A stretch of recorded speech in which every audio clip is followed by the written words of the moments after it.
ஏசாயா தீர்க்கதரிசன புஸ்தகம் 26ஆம் அதிகாரம் 7வது வசனம். நீதிமானுடைய பாதை செம்மையாயிருக்கிறது, மகா நீதிபரராகிய நீர் நீதிமானுடைய பாதையை செம்மைப்படுத்துகிறீர். கேட்டா கொஞ்சம் வித்தியாசமான ஒரு வார்த்தையை போல இது காணப்படுது. ஏன்னா நீதிமானுடைய பாதை தான் செம்மையா இருக்கிறதே. எதற்காக மகா நீதிபரராகிய இந்த கர்த்தர் நீதிமானுடைய பாதையை செவ்வைப்படுத்த வேண்டும் என்கிறதாக ஒரு கேள்வி நமக்குள்ளாக எழும்பலாம். ஆகியத்தில் பார்க்கும்போது ரொம்ப அழகாக இந்த வார்த்தை காண்பது, the path of the righteous is level. அதாவது ஒரு லெவலாக இருக்குது நீதிமானுடைய பாதை.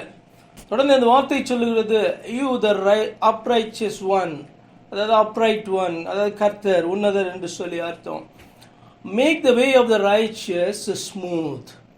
இப்போ லெவலாக இருக்கிறதுன்றது வேற, கரடு முரடான பாதை மாறி லெவலாக இருக்கிறது வேற, அது இன்னும் ஸ்மூத் ஆகிறது வேற. அப்போ நீதிமானுடைய பாதை செம்மையாக இருக்கிறது.